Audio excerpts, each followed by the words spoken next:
আছে। তো এই শ্লোকে আগের যে শ্লোকটা ছিল সেটা যদি না দেখে থাকো তো পড়ে আছে, আগের শ্লোকটা গিয়ে দেখতে পারো। তো সকাল সকাল শুনলে ভালো লাগে। তো চলো শোনা যাক। তো শোনার আগে বলি, আজকে সকালবেলা সমস্ত কিছু যে সমস্ত রানিং অ্যাক্টিভিটি, মানে সকালে যা যা মানে দৌড়া, এক্সারসাইজ, স্নান সমস্ত কিছু কমপ্লিট করার পরে তুলসা পাতা, জল এই সমস্ত কিছু খাওয়ার পরে ইমিউনিটি বুস্টার মানে সব কিছু নেওয়ার পরে এই বইটাকে শ্লোকটাকে উচ্চারণ করতে চলেছি। তো চলো শুরু করা যাক। তো এর মানে অধ্যায় নাম্বার 7 এর শ্লোক হচ্ছে 7 নম্বর শ্লোক, ঠিক আছে।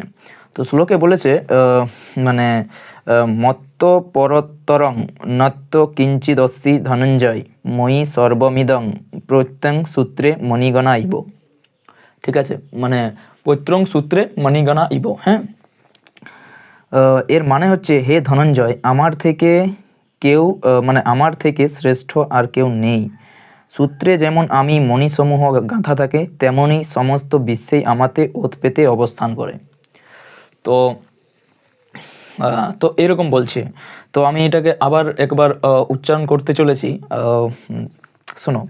তো হচ্ছে মত্ত পরতরং নাত্য কিঞ্চিদস্তি ধনঞ্জয় মহি সর্বমিদং প্রত্যং সূত্রে মণিগণা ইব। ঠিক আছে, মত্ত মানে হচ্ছে আমার। মত্ত, এখানে যে মত্ত বলছে, তো মত্ত মানে হচ্ছে আমার। আর মানে আমার থেকে, ওকে।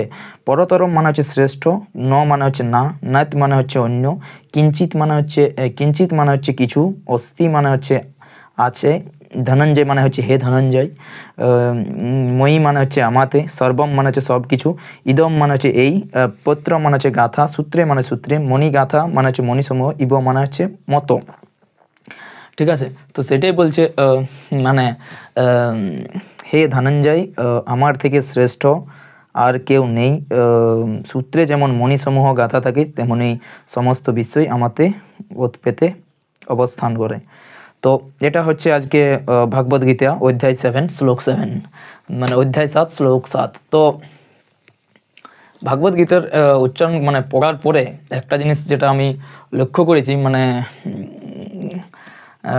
Internal satisfaction as well as happiness always remains. Okay, so তোমরা যারা দেখছো তাদের জানি না মানে কেমন লাগছে, but I am feeling good. Okay, so good morning, Jai Hind.